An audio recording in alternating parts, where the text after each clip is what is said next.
معاملہ نہیں ہے. پاکستان میں روزانہ بہت ساری خواتین کے ساتھ زیادتی کے معاملات ہوتے ہیں, ظلم کے معاملات ہوتے ہیں, بہت سارے رپورٹ ہوتے ہیں, بہت سارے رپورٹ بھی نہیں ہوتے.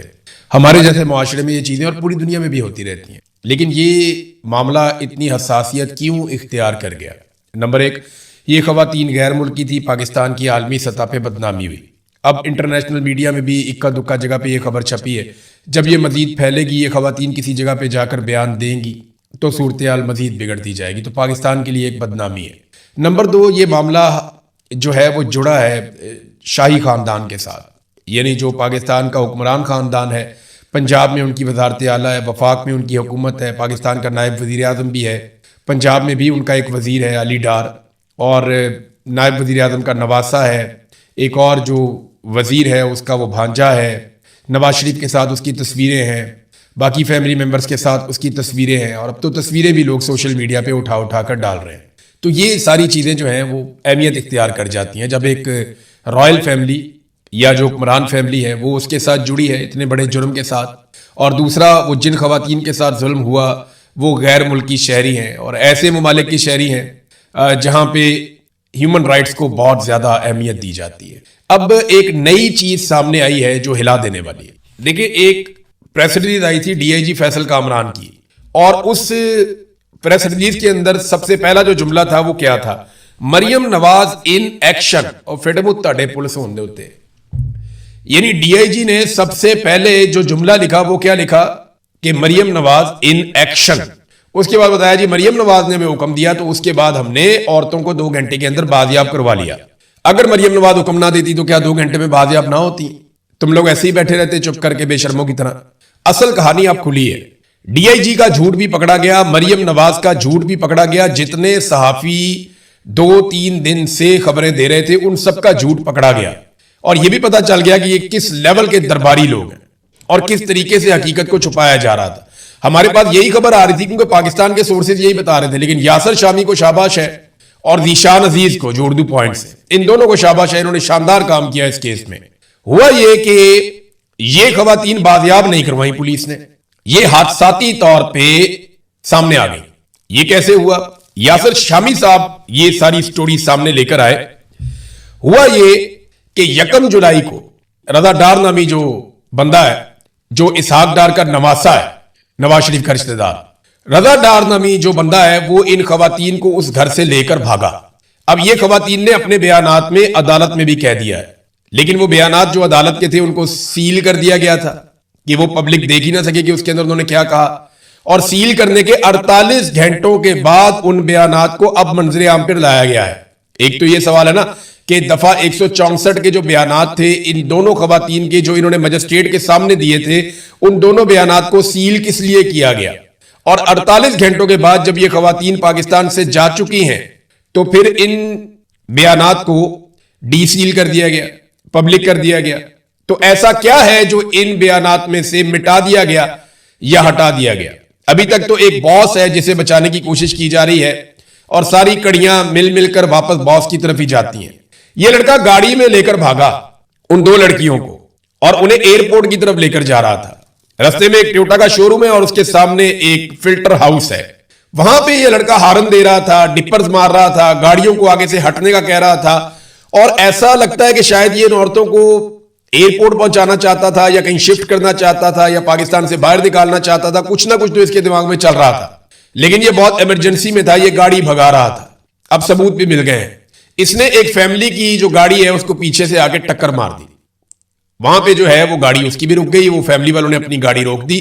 تو اچانک اس گاڑی میں سے 2 خواتین, یہ دونوں غیر ملکی خواتین, یہ اترتی ہیں اور شور مچا دیتی ہیں.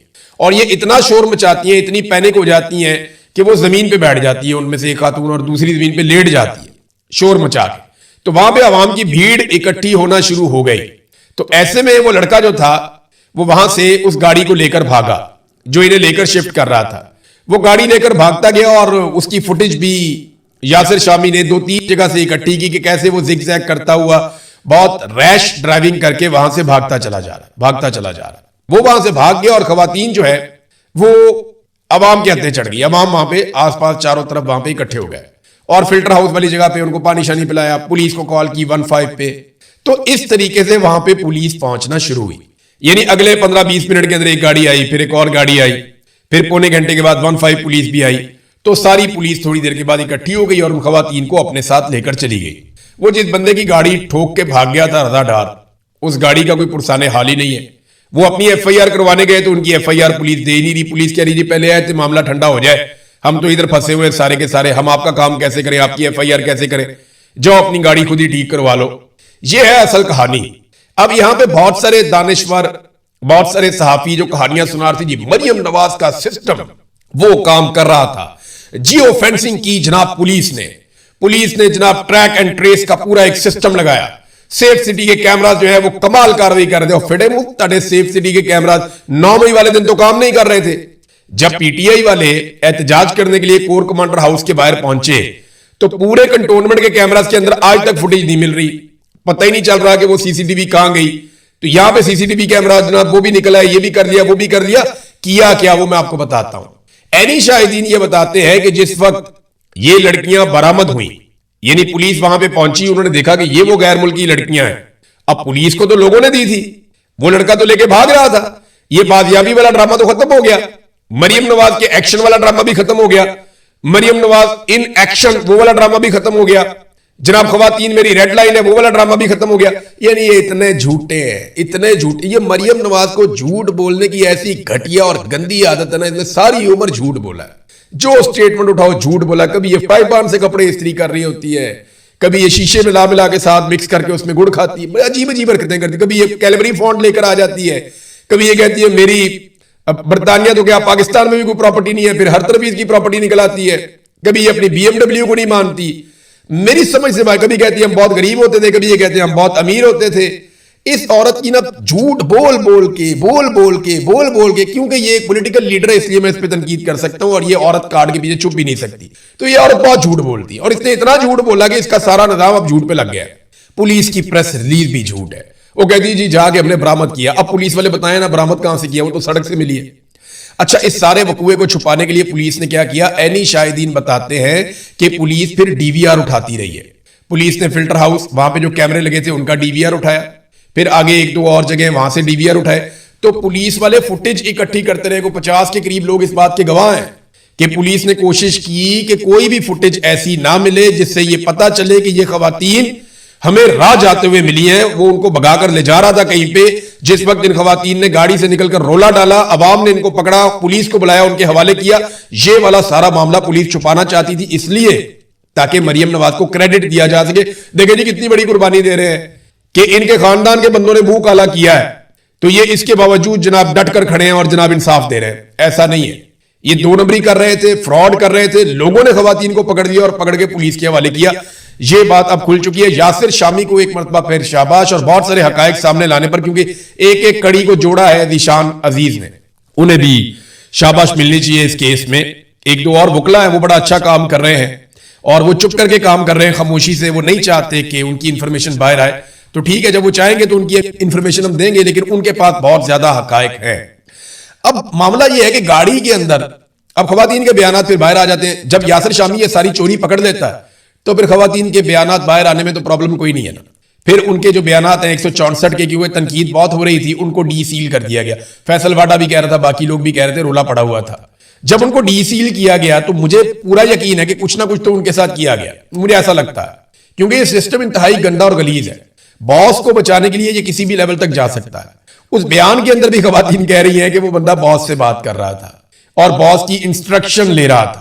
اب وہ باس کون ہے جسے رضا بھی بڑے پیار سے باس کہہ کر بلاتا ہے, ان کے احکامات کو تسلیم کرتا ہے. اور دوسرا وہ خواتین یہ کہتی ہیں کہ وہ باس انگلش بہت اچھی اور فریکوینٹلی بولتا ہے, یعنی اس کی انگریزی بہت اچھی ہے جو باس ہے, اور وہ بڑے اچھے طریقے سے انگریزی میں بات چیت بھی کرتا ہے. اب ناظرین, یہ جو مریم نواز ان ایکشن, اس کا مطلب پتہ کیا ہے؟ یہ ادارے, خاص طور پہ لا انفورسمنٹ کے ادارے, اس وقت شریف خاندان کے ذاتی ملازم بن چکے ہیں. جو ڈی آئی جی نے کیا وہ بالکل ویسے ہے جیسے کوئی ذاتی ملازم کرتا ہے کسی کے لیے, کہ اچانک سے انہیں پبلک سے ایک فون آتا ہے. یہ ضرور ہے, وہ بات پھر کلیئر کر دوں کہ وہ بات ٹھیک ہے کہ وہ لڑکیوں کے والد نے رابطہ کیا, اس نے کوشش کی, وہ ایمبیسی متحرک ہوئی, یہ لوگ پریشان تھے, یہ بھاگ دوڑ کر رہے تھے, لیکن خواتین کو غائب کیا جا رہا تھا. ہو سکتا ہے انہیں پاکستان سے باہر نکال دیا جاتا, معاملہ ہی ٹپ کر دیا جاتا, لیکن کیونکہ بیچ میں آ گئی پبلک اور قدرت, اور پبلک نے پکڑ لیا سارا معاملہ گاڑی کا ایکسیڈنٹ ہو گیا. تو پھر انہیں نہ چاہتے ہوئے بھی یہ سارا معاملہ سامنے لانا پڑا اور اس کو ڈاکومنٹ کرنا پڑا. ایف آئی آر کی کوئی اوقات نہیں ہے, میڈیکل کی کوئی اوقات نہیں ہے, یہ بندے تھوڑے عرصے میں چھوٹ جائیں گے. نجم سیٹھی نے بھی کہا, نجم سیٹھی سابق وزیر اعلیٰ بھی رہا نگران, تو وہ ویسے ہی نہیں بات کی, وہ واقعی میں انہوں نے اتنے سارے سکم چھوڑ دیے ہیں کہ اب یہ کبھی بھی چھوٹ جائیں گے یہ لوگ. لیکن ذاتی ملازموں والا سلوک کیا ہے, یعنی ذاتی ملازموں والی حرکتیں ہیں جو اس وقت پولیس نے کی, خاص طور پہ ڈی آئی جی نے, ایس ایس پی نے, مریم نواز کو راضی رکھنے کے لیے. اور ناظرین اب بھی میں آپ کو یہ بتاؤں کہ اصل بندہ باس ہے جس کو بچانے کی کوشش کی جا رہی ہے, اور میرا یہ خیال ہے کہ ان خواتین کو خریدنے کی بھی کوشش کی جائے گی. یہ بیرون ملک موجود بھی ہوں گی تو ان کو 10-15 ملین ڈالر بھی دیے جا سکتے ہیں, اس سے زیادہ پیسہ بھی دیا جا سکتا ہے کہ آپ نے باس کو نہیں پہچاننا, آپ نے کبھی نہیں بتانا کہ باس ہے کون. لیکن ہم کوشش کریں گے کہ ان خواتین کو باس کی تصویر دکھائیں اور ان سے پوچھیں کہ جناب بتائیں یہ باس یہ تو نہیں تھا یا وہ تو نہیں تھا. اور جس دن انہوں نے بتا دیا کہ یہ والا بندہ باس ہے تو پھر یہ والا بندہ جو ہے وہ اپنی خیر منائے. بہت جلدی آپ کو یہ چیزیں سمجھ آئیں گی. اب ناظرین آزاد کشمیر میں ایک نئی اپیل کی گئی ہے اور یہ عمر نذیر کشمیری صاحب نے کی ہے. یہ اپیل میں آپ کے سامنے رکھتا ہوں. انہوں نے کہا جی آزاد کشمیر کے تینوں ڈویژن بالخصوص اہلیان مظفر آباد, جہلم ویلی اور نیلم ویلی کے عوام سے میری اپیل ہے کہ شوکت نواز میر اور دیگر سینکڑوں نہتے عوام کی جبری گمشدگیوں, کشمیریوں کے قتل عام اور مطالبات پر عمل درآمد کے لیے بھرپور قوت کے ساتھ کل بروز اتوار گھروں سے باہر نکلے اور بھرپور احتجاج کریں.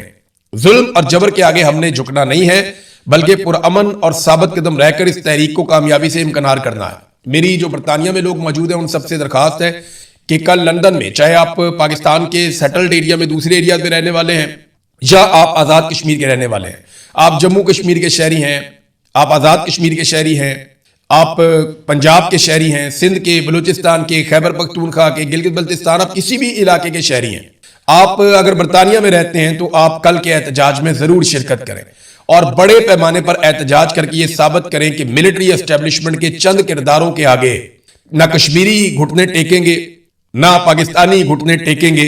ہم جمہوریت کے لیے, آزادی اظہار رائے کے لیے, اپنے حقوق کے لیے, خاص طور پہ انسانی حقوق کے لیے اور سچائی کے لیے لڑیں گے. ہم پیچھے نہیں ہٹیں گے. ہر پاکستانی کو نکلنا چاہیے اور اس کے اوپر آواز اٹھانی چاہیے. اسی طرح انہوں نے آزاد کشمیر میں بھی یہ کال دی ہے. دوسری جانب آزاد کشمیر میں اب غداری کے پوسٹرز لگائے جا رہے ہیں, جوائنٹ عوامی ایکشن کمیٹی کے خلاف پوسٹرز لگائے جا رہے ہیں, مخصوص جگہوں پہ اور فوراً تصویر بنا لی جاتی ہے اس کی کہ جناب یہ دیکھیں عوام ان کے خلاف ہوگی, حالانکہ ایسا کچھ نہیں ہے. ابصار عالم نے بڑی عجیب و غریب خبریں دینا شروع کر دی ہیں. ابصار عالم آپ کو پتا ہے کہ ملٹری اسٹیبلشمنٹ کے بہت قریب ہے اور اس کو سابق دور میں نواز شریف نے سرکاری ملازم بھی بنایا تھا, پیمرا کا اس کو ملازم لگایا تھا. تب اس نے کہا تھا کہ میں دوبارہ کبھی بھی صحافت میں نہیں آؤں گا, لیکن پھر دوبارہ تھوک کے چاٹا, دوبارہ صحافت کے اندر آ گیا. تو ابصار عالم کہتا ہے جی شوکت میر سے جو تحقیقات ہوئی ہیں اور جو سیکورٹی اداروں کے پاس ثبوت ہے, اب یہ کہہ رہے ہیں جی اس کو سیکورٹی اداروں نے دیے نا ثبوت, وہ کہتا ہے جی کہ اس سے یہ بات ثابت ہو چکی ہے کہ عوامی ایکشن کمیٹی کی لیڈرشپ تحریک طالبان پاکستان کے لوگوں سے رابطے میں تھی, یعنی فتنۃ الخوارج الہندوستان, اس کے ساتھ عوامی جوائنٹ ایکشن کمیٹی کے لوگ رابطے میں تھے. یہ شوکت نواز میر سے تحقیقات میں انکشاف ہو گیا. ماہر دہشت گردوں کو کشمیر میں لانے کی کوششیں کی جا رہی تھیں. یہ سنیں آپ کہ جناب دہشت گردوں کو کشمیر میں لانے کی کوششیں کی جا رہی تھی تاکہ مسلح تصادم ہو. یہ جناب ابصار عالم صاحب, یہ ایجنڈے پہ ایسے کام ہوتا ہے. آپ کو یاد ہے اس کو ڈی چوک میں لاشیں بھی نظر نہیں آتی تھی, اس کو ڈی چوک میں گولیاں بھی سنائی نہیں دیتی تھی. یہ کوشش کرتا رہا کہ لوگ مرتے ہیں تو مرتے رہے لیکن میں نواز شریف کی نوکری کروں. اسی طرح اس نے ہمیشہ مریم نواز کی بہت خدمت کی ہے. اس آدمی نے بہت, جو مریم نواز نے کہا مجھے لگتا ہے اس نے ہمیشہ وہی کیا. اب چیئرمین پیمرا کے طور پہ تو یہ آدمی اتنا خدمت گزار تھا, اتنا خدمت گزار تھا مریم نواز کا کہ میں آپ کو بتا نہیں سکتا. اس نے لیٹ لیٹ کے خدمت کی ہے, اس نے بیٹھ بیٹھ کے خدمت کی ہے. یعنی یہ رات کو بیڈ میں بھی ہوتا تھا نا تو اس کو کال آ جاتی تھی تو یہ فوری طور پہ خدمت بجا لاتا تھا. میں نے اس کو کال کی, میں نے کہا یار انسان بنے, میرا اپنا ذاتی معاملہ اٹھا کے پیمرا مجھے نوٹس بھیج رہا ہے. اگر میرا کسی کے ساتھ ذاتی جھگڑا ہو گیا ہے تو پیمرا کا اس میں کیا لینا دینا ہے. وہ نہیں عمران بھائی آپ سمجھیں یار بات, اوپر سے پریشر آ جاتے ہیں. میں نے کہا جی میں پھر اب کیا کروں, وہ آپ اس کا جواب دے دیں. میں نے کہا جی میں اس کو میں کیوں جواب دوں, میں جوتی پہ لکھتا ہوں اس کو, یہ کون سا نوٹس ہے, میں اس کو چیلنج کرتا ہوں. تو اس نے کہا نہیں اچھا چلے آپ جواب نہ دیں, دفع کریں, آپ غصہ نہ کریں. یہ اس کی اوقات تھی ٹوٹل اس بندے کی, یہ اس کے حالات ہیں. بہرحال چلے وہ وقت گزر گیا, ابھی یہ وقت بھی گزر جائے گا, لیکن لوگ ایکسپوز ہو جاتے ہیں جیسا کہ یہ شخص ایکسپوز ہوتا چلا جا رہا ہے۔ ناظرین، عمران خان صاحب اور بشرا بی بی صاحبہ جو دونوں ہیں، ان کے جو قید تنہائی والا معاملہ ہے، اس پہ عدالت نے، میں نے آپ کو بتایا تھا نا، ایک فیصلہ محفوظ کیا، وہ محفوظ فیصلہ سامنے آ گیا۔ اب بڑا انٹرسٹنگ ہے، ذرا یہ آپ سنیے گا۔ اسلام آباد ہائی کورٹ نے کہا کہ عمران خان اور بشرا بی بی کو اگر قید تنہائی میں رکھا گیا ہے تو کیوں رکھا گیا ہے، کس قانون کے تحت رکھا گیا ہے، کتنی دیر کے لیے رکھا گیا ہے، اور کیا یہ سزا ہے؟ بھئی آپ کو دیکھنا چاہیے کہ ملاقاتیں نہیں ہو رہی، وہ روز جاتے ہیں، سب کو دنیا کو پتا ہے۔ پھر آپ پوچھ رہے ہیں کہ کیا رکھا گیا ہے، سب کو پتا ہے کہ رکھا گیا ہے، پوری دنیا یہ کہہ رہی ہے، لوگ ہر ہفتے وہاں پہ جاتے ہیں ملنے کے لیے۔ پھر وہ یہ کہہ رہے ہیں کہ کیا یہ سزا دی گئی ہے؟ بھئی سزا تو آپ لوگوں نے دی ہے، نکال کے پڑھ لیں، اس کے اندر تو کہیں نہیں لکھا ہوا۔ پیچھے جو آپ نے ریمارکس دیے ان میں آپ نے یہ کہا بھی تھا، اور جو تاریخ دے دی ہے نا سپرنٹینڈنٹ آف اڈیالہ جیل کو، وہ 6 اگست تک کی تاریخ دے دی، آج سے 1.25 مہینے بعد کی، 1 مہینے سے بھی زیادہ دے دی، یعنی آج 4 جولائی ہے تو 6 اگست تک کی تاریخ دے دی۔ میں وجہ بتاؤں کیوں؟ یہ اسٹیبلشمنٹ کے کہنے پہ ڈیلے ہوا ہے۔ وجہ یہ ہے کہ پاکستان تحریک انصاف کے اندر ایک ڈیبیٹ ہوئی تھی آج سے کچھ عرصہ پہلے کہ 5 اگست کو ملک گیر بڑا احتجاج کیا جائے گا، لیکن اس کی اناؤنسمنٹ نہیں کی گئی کیونکہ اسٹیبلشمنٹ نے منع کر دیا تھا کہ آپ نے اس کو جلدی اناؤنس نہیں کرنا، اگر احتجاج کرنا بھی پڑے بہت دباؤ عوامی تو آپ اس کو اناؤنس کریں 1 ہفتہ پہلے، 1.5 ہفتہ پہلے، بس اتنا پہلے اناؤنس کریں تاکہ لوگ زیادہ تیاریاں نہ کر پائیں، سوشل میڈیا کو زیادہ موقع نہ ملے۔ تو انہوں نے ابھی تک پاکستان تحریک انصاف نے اس کو اناؤنس نہیں کیا۔ تو اب اس سے پہلے عمران خان صاحب کی اگر جب وہ احتجاج اناؤنس کریں گے تو کوئی ایک آدھی ملاقات کروا دی جائے گی، اور بعد میں آ کے سپرنٹینڈنٹ آف اڈیالہ جیل 6 تاریخ کو یہ کہہ دے گا کہ جناب ہم نے تو ملاقات کروائی ہے، اور پچھلے 3 سال کا ریکارڈ سامنے رکھ دے گا کہ جناب یہ تو عدالتوں میں آتے رہے، یہ والی ملاقات ہوئی، بہن بھی ملی، یہ بھی ملا، وہ بھی ملا، بچوں سے بات کروائی، ابھی بچوں سے ایک آدھی بات کروا دیں گے، یہ چیزیں لے جا کے عدالت میں دکھا دیں گے جناب یہ ہے۔ تو یہ باتیں جو ہے نا، اب عام آدمی کو، میرے جیسے جو نالائق لوگ ہیں جنہیں پتہ ہی نہیں ہے عدالتوں کی کارروائی کا، ہمیں بھی سمجھ آنا شروع ہو گئی ہے کہ عدالتیں کس طریقے سے کھیل رہی ہیں۔ ناظرین، ایک تاریخی نوعیت کا جنازہ ہوا ہے آیت اللہ علی خامنئی کا، اور بہت بڑے پیمانے پہ عوام نے شرکت کی ہے، پوری دنیا سے وفود گئے ہیں جنہوں نے جا کر شرکت کی، پاکستان سے بھی وفد گیا، پوری دنیا سے وفود آئے، بہت سارے ممالک سے، خاص طور پہ مسلمان ممالک سے، اور انہوں نے آ کر شہید آیت